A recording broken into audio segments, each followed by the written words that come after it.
Vraiment, chers les spectateurs, toza awa beta na igreja Arca d'Alliance TV1 vraiment ezali site oyo eye komemela biso ba innovation ya makambo na Nzambe. Bana Nzambe bolanda biso partout dans le monde, na Paris, na Congo, partout dans le monde. Site eza moko eza igreja Arca d'Alliance TV eye komemela bino ba innovation. Na Arca d'Alliance TV to relaxa bino ba témoignage, ba prédication, nyonso vraiment o ezali ya igreja Arca d'Alliance. Vraiment toza awa na notre pasteur Nzunzu, pasteur Nzunzu. Boa tarde. Oui, boa tarde ndeko nangai Pacheli. Na ba nyonso ba Holanda yo to koyeba kombo. Oui, kombo nangai ndenge uti ko loba yango déjà pasteur Nzunzu. Toza wana selo mission Yesu Kristo apesaki baye kolina ye na tango wana Yesu asangisi bango bazalaki 11 et aujourd'hui batikala lisusu te mais mission eza ko continuer banani bazo ko continuer mission wana et je crois mission wana ezali motonyons oyo ayambi Yesu lokola nkolo pe mobikisi.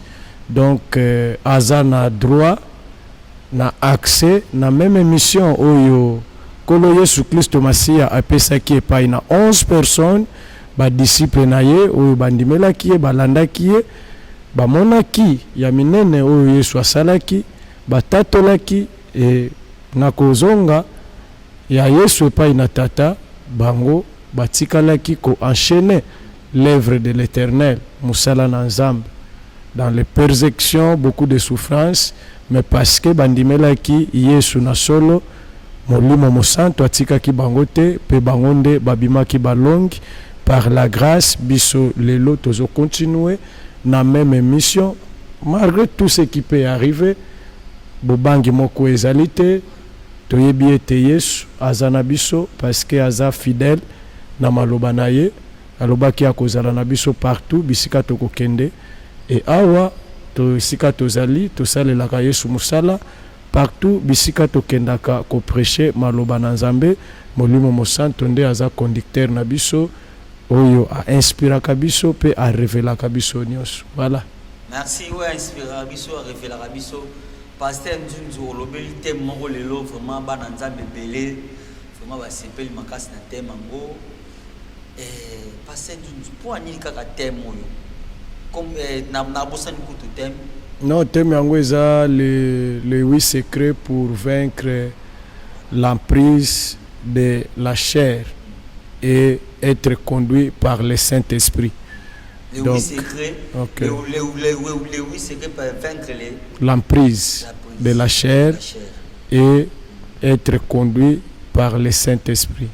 Pour c'est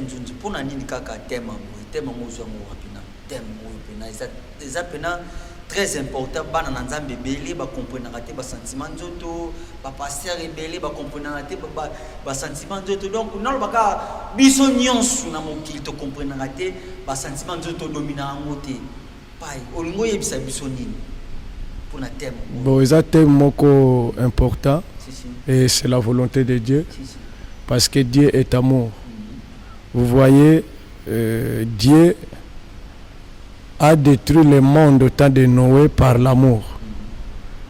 Ce que Dieu a fait au désert lors de la sortie des enfants d'Israël, Dieu l'a fait par l'amour. Nous sommes par l'amour. Donc, c'est l'amour de Dieu. C'est l'amour de Dieu.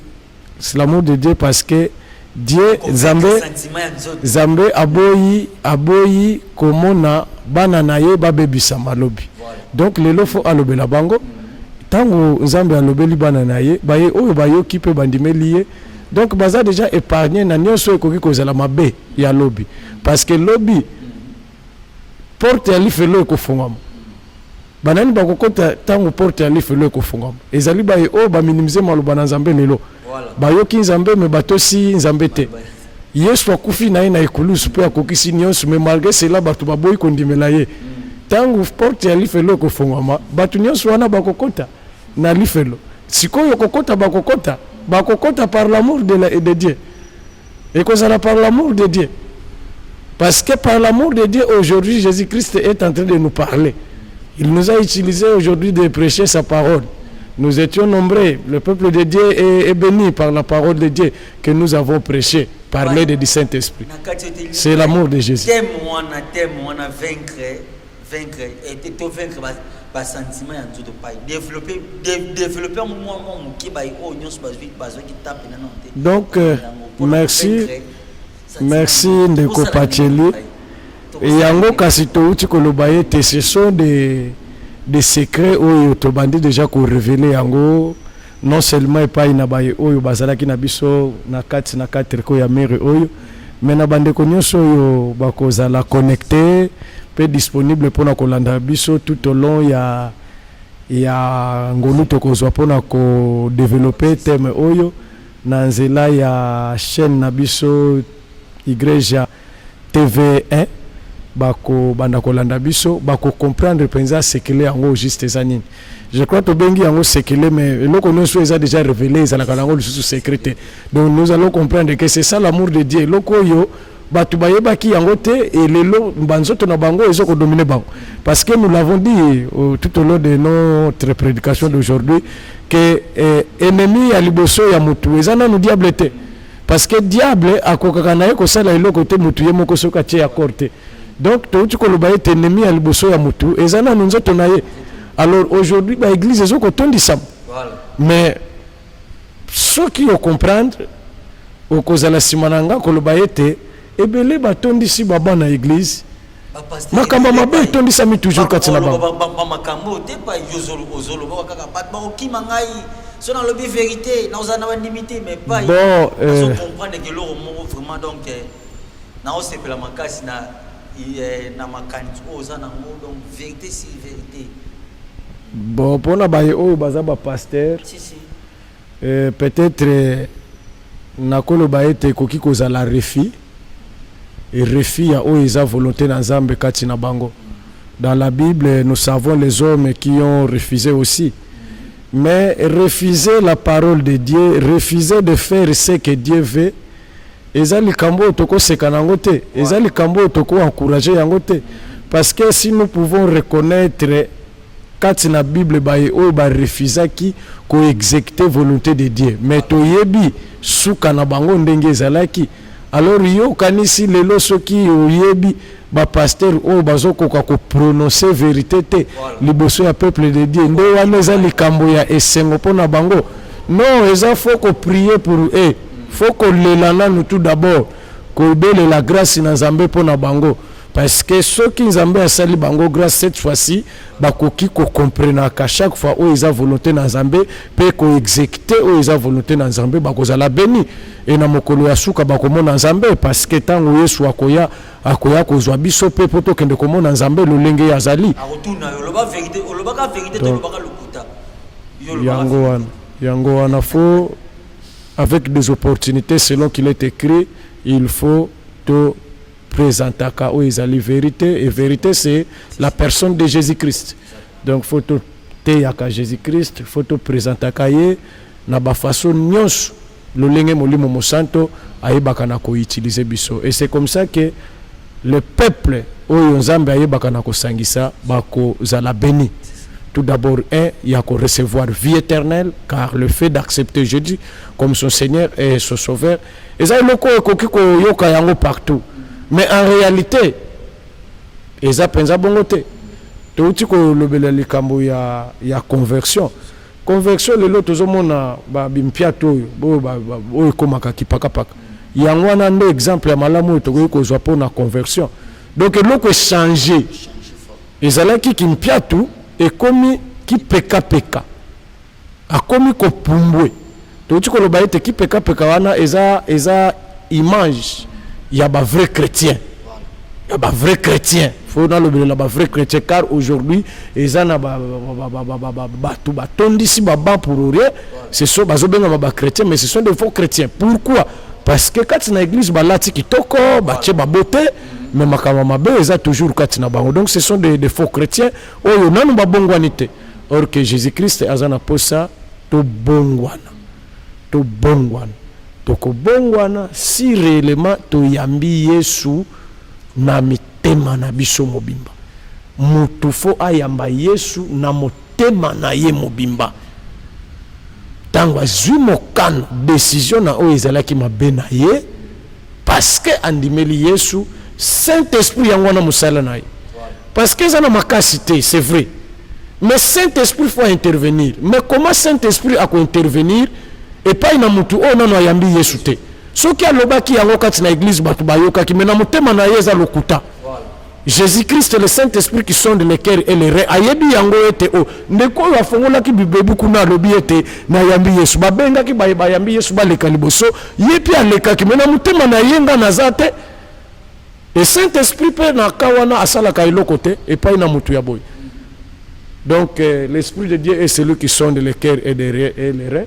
Tango mutu alobi ayambi Yesu lokola nkolo fe mobiki sifueza la penza bongo kati na motema na ye po ete Saint-Esprit sikoyo na tour na ye aya kosunga moto oyo po ete moto ya bima penza na mabe azalaki momeli masanga abosa na penza komela masanga abandaki kokende na babisika oyo basokolaka bango aye na église assemblée ayoki maloba na Nzambe 18h 19h aké lisusu bisiko basokolaka bango wana parce que likambo na ye wana azomona kaka clarité non moto ya boye c'est un faux chrétien tango azo continuer komona na église et kozala risque soki Yesu amiyeli batu ya boye bazo continuer na vie wana. Voilà pourquoi bazali bato nzoto na bango izo continuer ko dominer bango Nzambe alingi bango malgré cela lokola nano azongi na ete alingi bango na kolinga oyo alingi bango azo tindela bango liloba na ye yango monito tei sur les 8 secrets oyo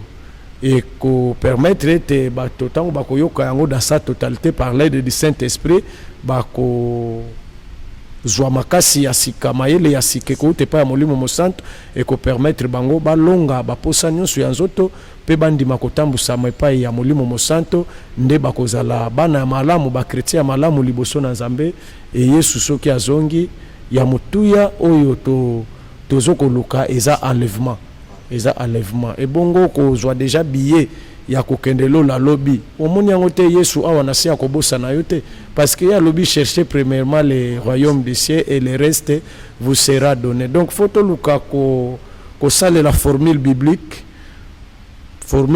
yango ko permettre te tous à la béni pendant que tozo vivre nanu awa na se et c'est pour la gloire de Dieu nyonso oyo Nzambe akoyeba na ko sale la biso. Merci beaucoup wana tozoka notre pasteur Nzunzu vraiment asa clair.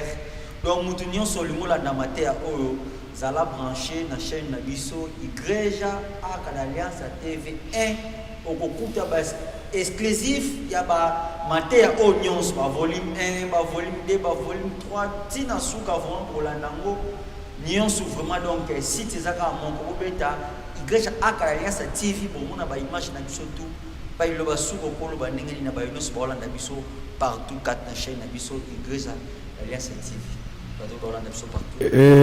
Dieu ne change pas. Dans sa divinité, il a voulu sauver le monde, car Dieu a compris l'échec par rapport à tous les hommes qu'il avait envoyés. Dieu a envoyé plusieurs, mais il est vrai échec ezalaki. Et cette fois-là, Nzambe a vendu na trône naye à l'obi. Qu'est-ce que je dois faire pour être sauver mokili? Et aye kozwa makanisi ya koya ye moko parce que ye aza Nzambe, aza un Dieu redoutable. Pharaon achela ye tembe a comprena qui était oh Nzambe aza Nzambe. Pharaon oyo tolobeleli azali moto bayebaki lokola Nzambe ya mabele oyo, mais akutanaki na Nzambe ye moko pe a comprenaki le Dieu de Moïse yende aza Nzambe.